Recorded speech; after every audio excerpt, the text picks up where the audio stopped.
March 31st, 1943, 9:47 a.m. 4,000 feet above Burma. Second Lieutenant Owen Baggett hung suspended in his parachute harness, watching his B-24 Liberator explode below him. Blood soaked through his flight suit from a bullet graze on his left arm. Above him, 13 Japanese Ki-43 fighters circled like sharks. 2 of his crewmen had already been shot dead in their parachutes. Baggett could see their bodies falling lifeless toward the jungle canopy below. He made a decision. He went limp, let his head drop forward, played dead, hoping the enemy pilots would ignore what they thought was a corpse and move on to living targets. Then one fighter broke away from the formation. The pilot was curious, or thorough. The Ki-43 came around in a wide circle, studying the motionless American. The engine note changed. The fighter slowed. The nose lifted. At 20 feet away, maybe less, the canopy slid open. The Japanese pilot leaned out, checking for signs of life. Baggett's right hand had been resting against his leg since he pulled the ripcord. His fingers were wrapped around the grip of his Colt M1911 pistol. He raised a .45 and fired 4 shots directly into the open cockpit. The fighter's nose dropped. The engine sputtered. The Ki-43 fell away into a spin, tumbling through 3,000 feet of empty air until it disappeared into the jungle below. Second Lieutenant Owen Baggett had just done something no one in military history had ever done before, or has done since. He'd shot down an enemy aircraft with a handgun while parachuting from a burning bomber. Before we reveal whether this impossible story is actually true, hit that subscribe button and smash that like. We're bringing you the most incredible untold stories from American military history. Stories so wild they sound like Hollywood fiction, but they're real. Now, back to March 31st, 1943, and the day a 22-year-old co-pilot rewrote the rulebook on aerial combat. Owen John Baggett was born October 5th, 1920, in Graham, Texas, a small town about 90 miles west of Fort Worth. He grew up during the Great Depression, the son of a cotton farmer who barely kept the family afloat through the Dust Bowl years. Like thousands of young men in rural Texas, Baggett saw military service as a way out. When war broke out in Europe, he enlisted in the Army Air Corps in 1941, just months before Pearl Harbor. He wanted to be a pilot. The Army Air Corps had different plans. They needed co-pilots, navigators, and bombardiers as desperately as they needed aircraft commanders.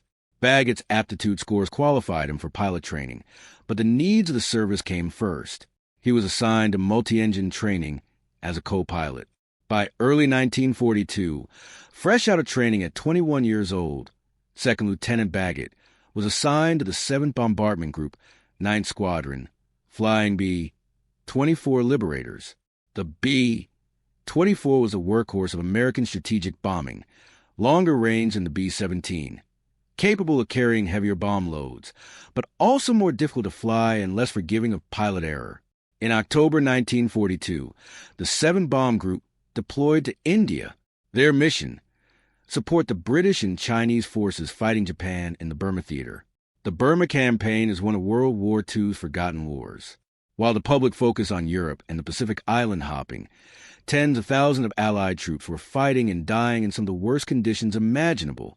Malarial jungles, monsoon rains, supply lines that stretched across the Himalayas, and an enemy that controlled nearly all the territory. The 7th Bomb Group operated out of Pandavswar, India, a primitive airfield carved from farmland with minimal facilities and crushing heat. Their targets were Japanese supply lines, bridges, and airfields in Burma.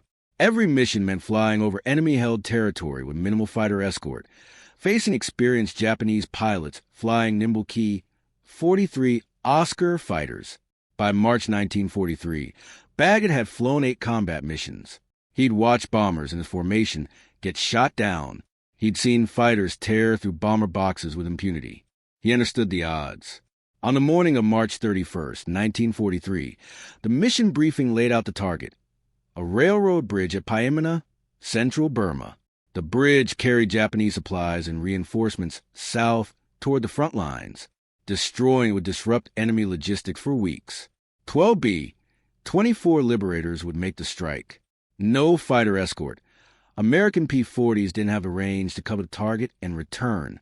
The bombers would be on their own. Baggett's aircraft commander was First Lieutenant Lloyd Jensen, a 24-year-old from Minnesota. The crew included 8 men total, 2 pilots, a navigator, bombardier, radio operator, flight engineer, and 2 waist gunners. At 8:15 a.m., the formation took off and turned east toward Burma. The Japanese were waiting. The Ki-43s belonged to the 64th Sentai, the 64th Fighter Regiment, an elite unit with experienced pilots who'd been fighting since the invasion of Burma in 1942.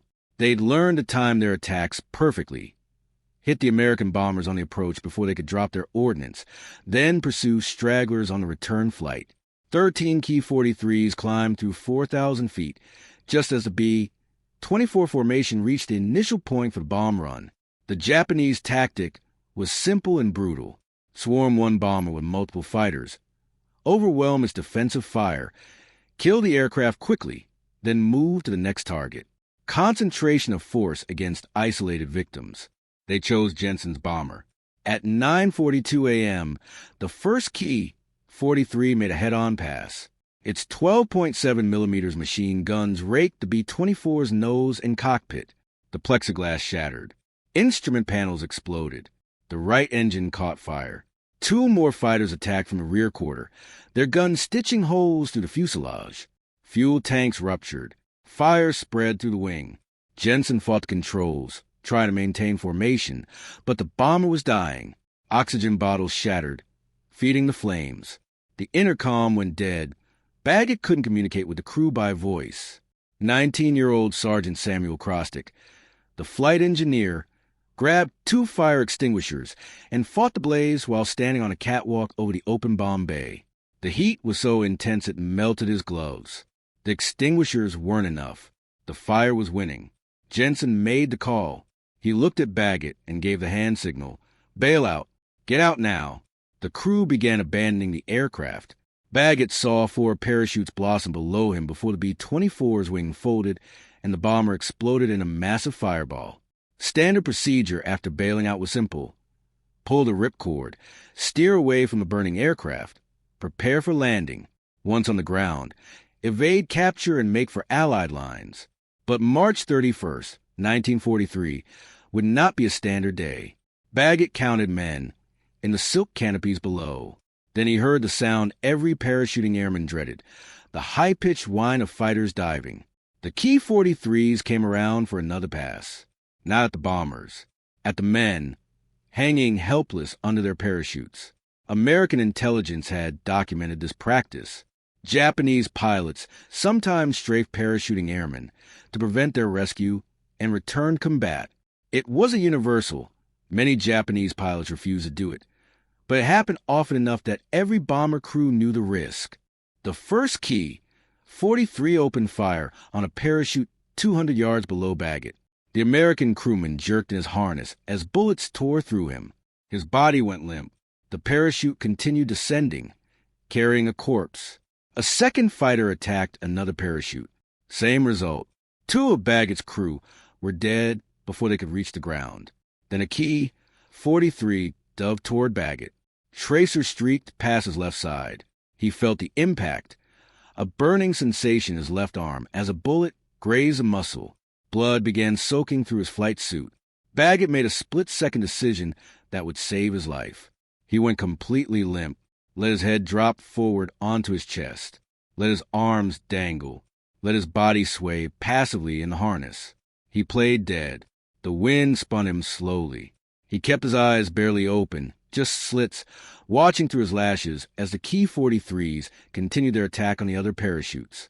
Most of the fighters moved on, satisfied that this particular American was already neutralized.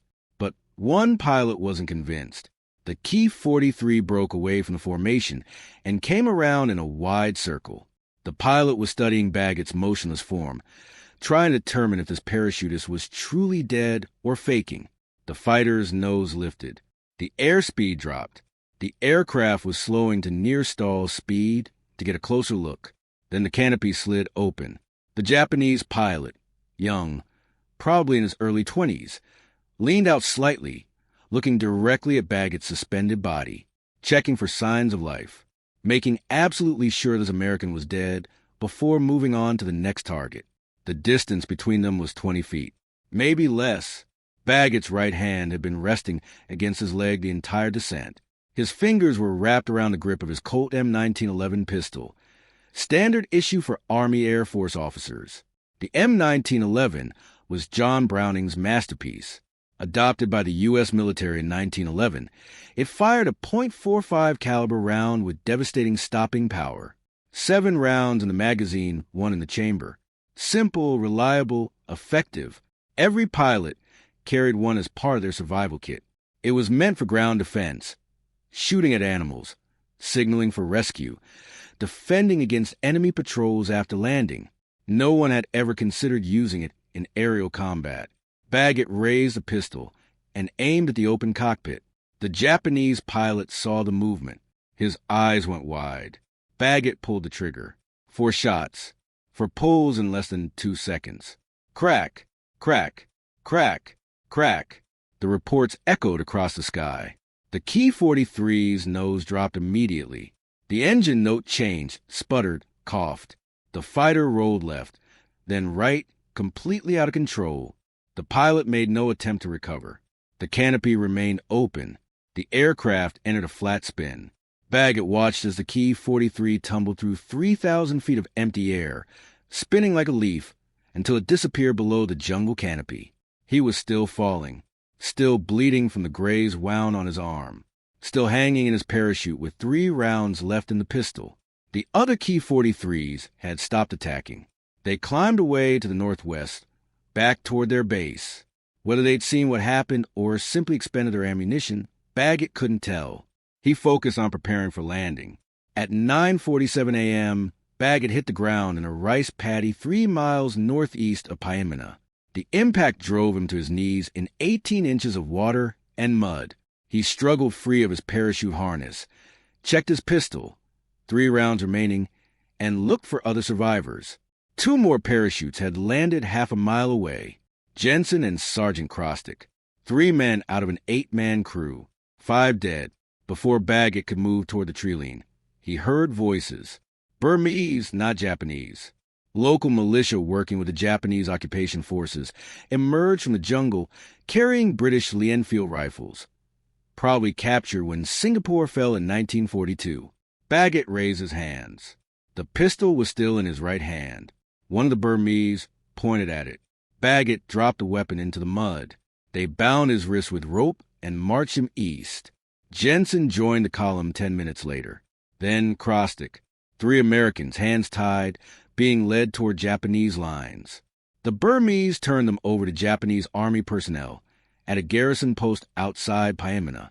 The interrogation began immediately. Names, ranks, units, bases, targets, bomb loads, formation sizes. Baggett gave name, rank, serial number. Nothing more.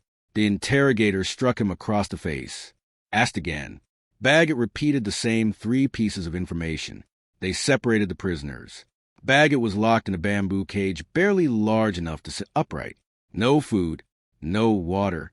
The temperature climbed above 100 degrees by midday. He spent 3 days in that cage before Japanese soldiers loaded him and the other 2 Americans onto a transport truck. The convoy moved south toward Rangoon, traveling at night to avoid Allied air patrols. They reached Rangoon prison on April 7, 1943. The compound held 200 prisoners, British, Australian, Indian Army, a handful of Americans. Most had been captured during the fall of Burma 13 months earlier. They looked like walking skeletons, hollow eyes, protruding ribs, skin stretched tight over bone. Baggett would spend the next 917 days in Japanese captivity. The daily ration at Rangoon consisted of 1 cup of rice and thin vegetable soup. Twice a week, the guard provided a small piece of dried fish. Protein meant survival. Prisoners fought over fish heads and chicken feet when the guards discarded kitchen waste. Baggett's weight dropped from 180 pounds to 140 within 2 months. Dysentery swept through the camp. 17 men died in 3 weeks. The Japanese provided no medical care beyond basic bandages and iodine. By June 1943, Baggett had developed beriberi from vitamin deficiency. His legs swelled, his vision blurred, his teeth began loosening from scurvy. But something strange was happening with the guards. After an encounter with a Japanese major general in mid-April, a meeting where the general offered Baggett the honor of ritual suicide, which Baggett declined. The guards treated him differently, not better. The beatings and starvation continued, but there was a new element of caution in their behavior. They watched him more carefully, kept him isolated more often. The Japanese military culture placed enormous value on battlefield prowess. Baggett had done something they considered both impossible and admirable. That made him dangerous. Word had spread about what happened over Pyinmana. The guards knew about the Key 43, and they knew who had brought it down. In September 1943, the Japanese transferred Baggett and Jensen to a new facility near Singapore. The journey took 4 days by rail and ship. 50 prisoners packed into a cargo hold designed for 20. 2 men died during the voyage. The guards threw their bodies overboard without ceremony. The Singapore camp was worse than Rangoon. Smaller cells, less food, harsher discipline, but offered one advantage. More Allied prisoners cycled through Singapore on their way to labor camps in Thailand and Malaya. New information, new rumors about the war's progress. On November 28, 1943, guards brought a new prisoner into the compound, an American colonel. Fighter pilot shot down over southern Burma 3 days earlier while flying AP-51 Mustang. His name was Harry Melton, commander of the 311 Fighter Group, and Melton had information that would change everything. Colonel Melton had been shot down on November 25th while leading an escort mission. His P-51 took cannon fire at 8,000 feet. He bailed out and landed in Japanese-controlled territory near Mykdala. During his interrogation in Burma, a Japanese colonel had mentioned the American bomber crew shot down over Pyinmana 8 months earlier. The Japanese colonel spoke with a mixture of respect and disbelief. He described how one of the B-24 crewmen had fired at a Key 43 pilot while hanging in a parachute. The fighter had crashed. Recovery teams found the pilot's body 200 yards from the impact site. The cause of death was a single bullet wound to the head. The .45 caliber round had entered through the left side of the pilot's face and exited behind his right ear. The pilot was dead before his Key 43 began its final spin toward the jungle floor. Melton promised Baggett he would file an official report when he returned to Allied lines. The Army Air Force needed to know that one of their officers had achieved something unprecedented in aerial combat, a kill with a sidearm while suspended beneath a parachute canopy. But Melton never made that report. On December 14, 1943, Japanese guards loaded Melton and 47 other prisoners onto a transport ship bound for Japan. The vessel sailed north through the South China Sea without escort. American submarines controlled those waters. The USS Celian found the transport on December 17th at 0300 hours. For torpedoes, 3 hits. The ship broke apart and sank in 11 minutes.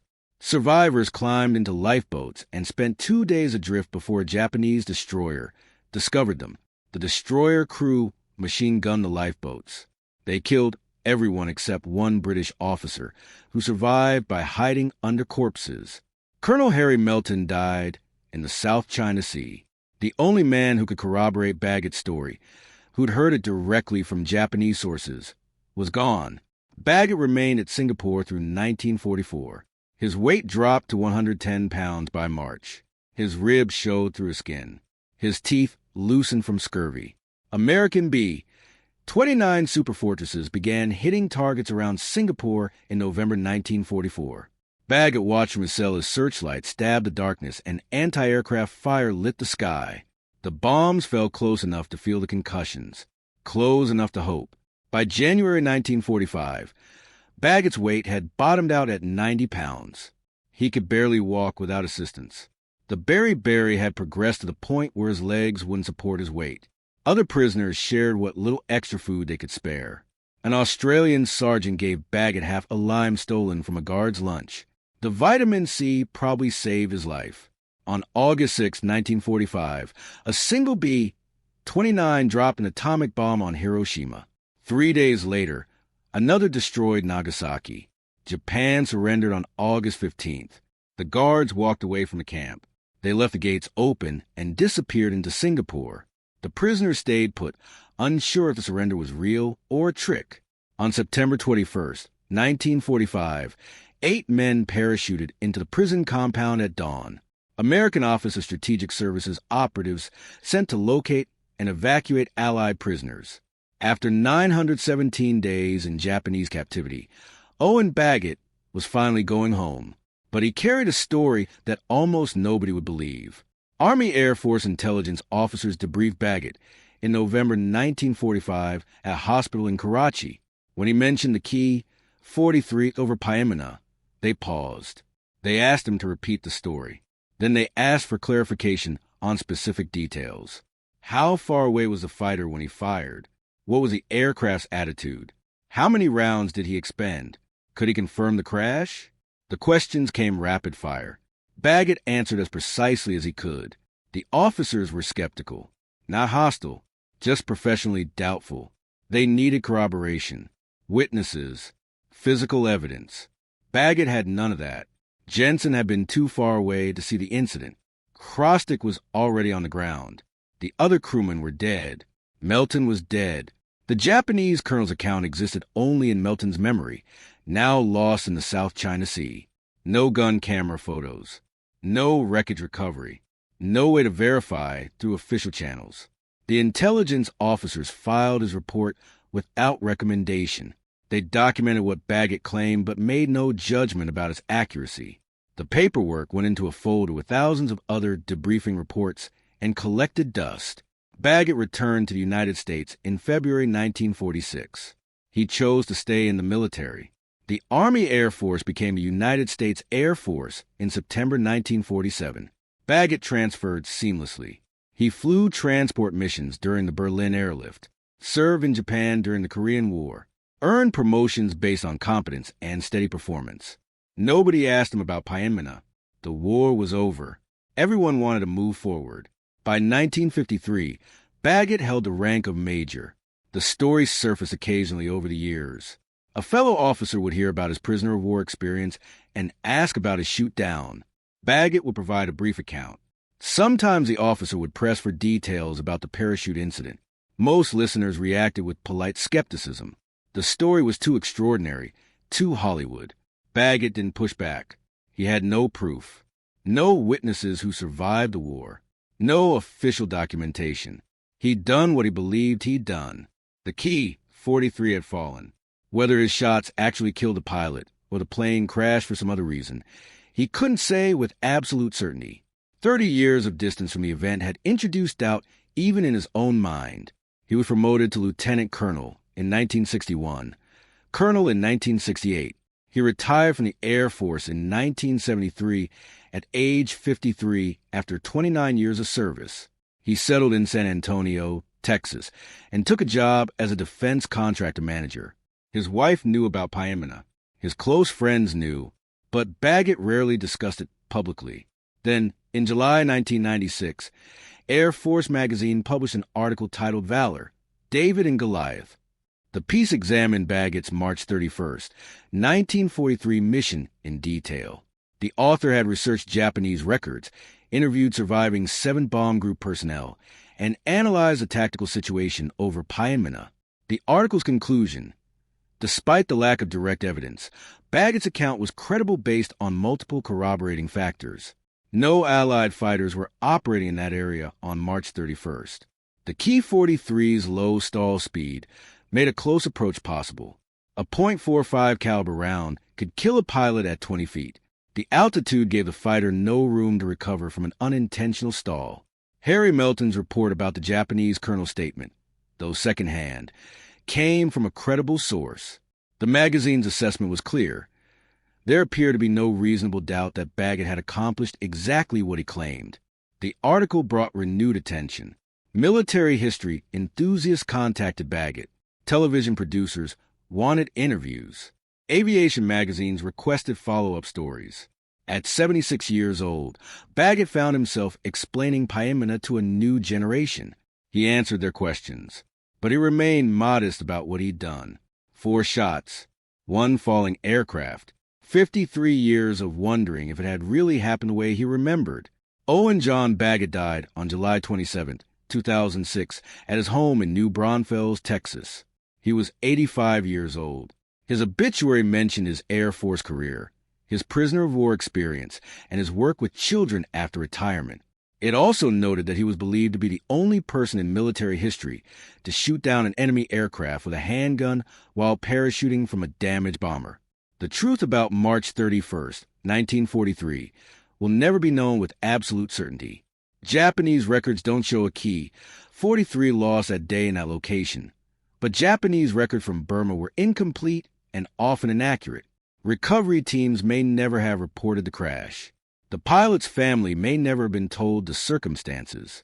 What we know for certain is this: Owen Baggett fired his pistol at a Japanese fighter while hanging in a parachute.